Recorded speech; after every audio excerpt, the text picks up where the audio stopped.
நண்பர்களே, உங்கள் எல்லோருக்கும் வணக்கம்.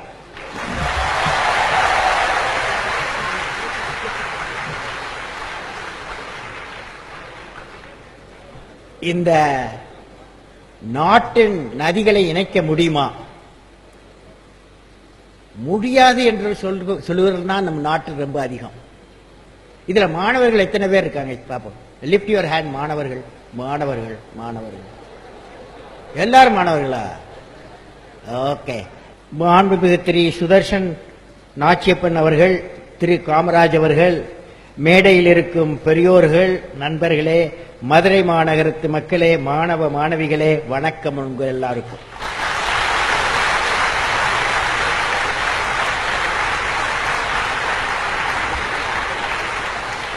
உங்களுக்கு கரிகாலன் தெரியுமா? கரிகாலன் முடியாது என்று நினைத்திருந்தால் தமிழ்நாட்டில் கல்லணை கிடையாது. உண்மையா? இது உண்மைதானே? கரிகாலன் முடியாது என்று நினைத்திருந்தால் தமிழ்நாட்டில் கல்லணை கிடையாது.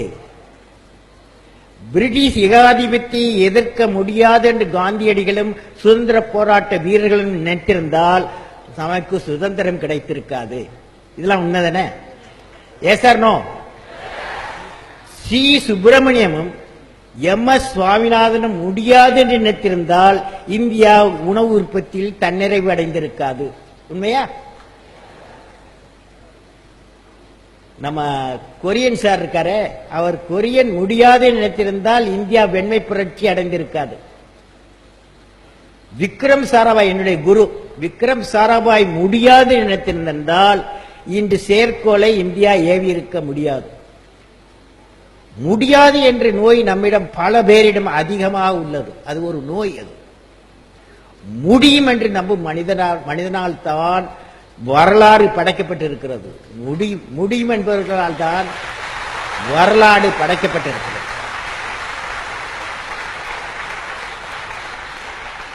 எனவே நண்பர்களே, முடியும் என்ற நம்பிக்கை கொண்ட 54 கோடி இளையர் சமுதாயம், இந்திய நதிகளை இணைக்க முடியும் என்ற நம்பிக்கை கொண்ட இளைஞர்கள் தான் உங்களை போன்றோரின் அனுபவத்தின் துணை கொண்டு வெற்றியை காண வேண்டும். நதிகளை இணைக்க வேண்டும் என்றால் என்ன வேண்டும்? முடியும் என்ற நம்பிக்கையோடு. I used to interact and discuss with Mr. A.C. Kamaraj and his team members number of times regarding the interlinking of rivers and smart waterways. Not only rivers, we have to, waterways also we have to connect. Smart waterways program was proposed to Tamil Nadu, Kerala, Andhra Pradesh and Bihar. After which Kerala waterways program has taken a shape, it is progressing well. I used to talk in the Legislative Assembly when I was the President. Out of which Kerala waterways program has taken a shape, it is progressing well. Hence, I would like to congratulate Mr. A.C. Kamaraj and his team for the unstinted endeavor towards the interlinking of rivers with the alternate proposal to create waterways across the country. Now, you must hear carefully. Why waterways? I have discussed with many chief ministers in my own state, that is Tamil Nadu. So, I want to talk to you. The topic selected for this conference, water for all, special reference to interlinking of rivers in India. Now, I will say that our thing, what can I share with the delegates of the conference and the young people who are assembled here? I would like to share with you issue of water management, particularly conservation, development, management of water sources, and also our concern for providing water for irrigation and quality potable water for all citizens of the country. There are other concerns such as ecology, questions of displacement of human habitat. Therefore, my address will be, for next 10-15 minutes, I am going to talk to you, integrated water mission. What is the topic? What is the topic? Integrated water. Why I say integrated water mission, you are going to see that. There are some who have great expectation about linking of rivers. There are also some others who have a question whether this program will be a blessing for the country. I would like to discuss 4 aspects with you today, to Madurai Mahanagar people. You are all Madurai Mahanagar people. What is the total requirement of water for our nation for drinking purposes, sanitation, irrigation, and other industrial uses, and what the nation gets through the seasonal inputs? This is the first point I am going to discuss. The second point I want to discuss with you, 1/3 of our population is affected by flood. 1/3 of population or drought every year. This is the history, it is happening. Per capita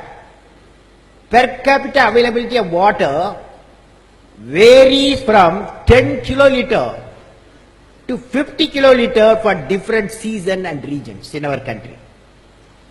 Fourth point, what are the optimal ways? What are the optimal ways of meeting the minimum needs of water for the entire population, assuming a particular population growth rate for the country?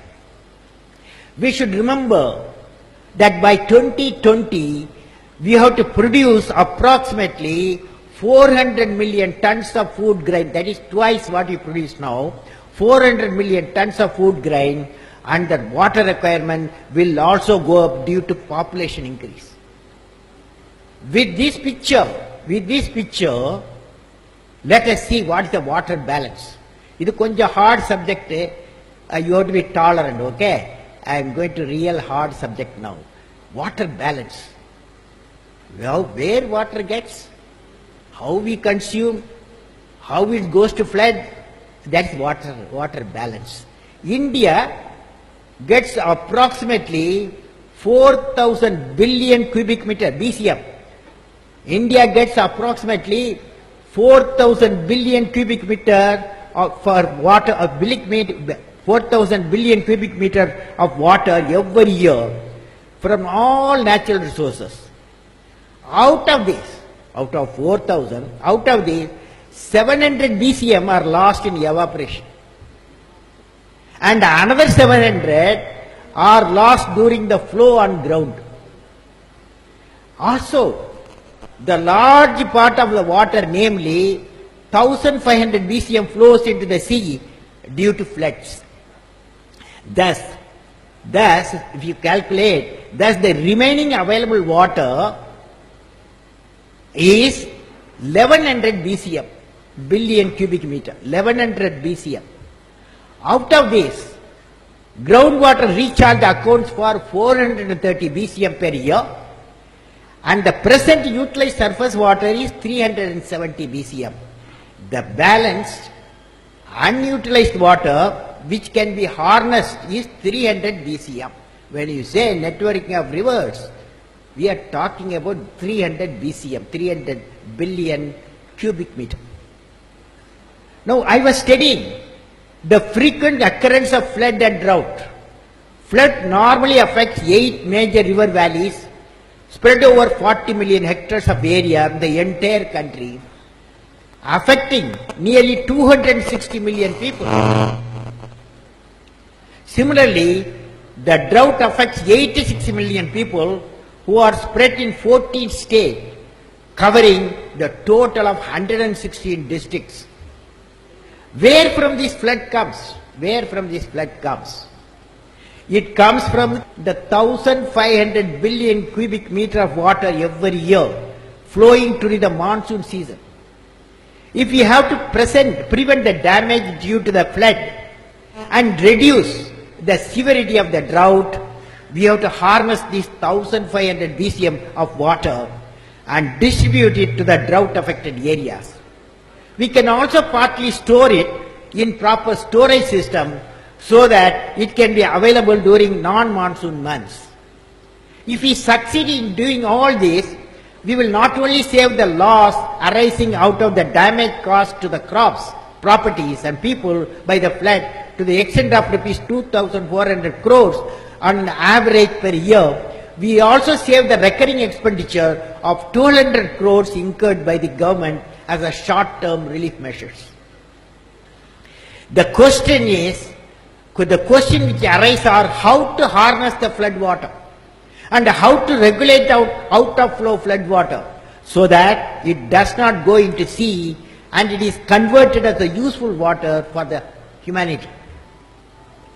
Hence, our aim should be, what should be our aim? Our aim should be to channelize the 1500 BCM of flood water so that it can be made use for providing water to drought affected areas and make sufficient water available to the whole country during non-monsoon months through proper linking, storage and distribution. Our plan must consider that presently the sanitation facilities are not available in more than 50% of the dwelling units in the country. Planners must take into account this aspect while selecting schemes for harnessing and distributing the water for our growing population. We may have to align our interlinking of rivers project for meeting the growing water demands of the nation by having a hybrid scheme.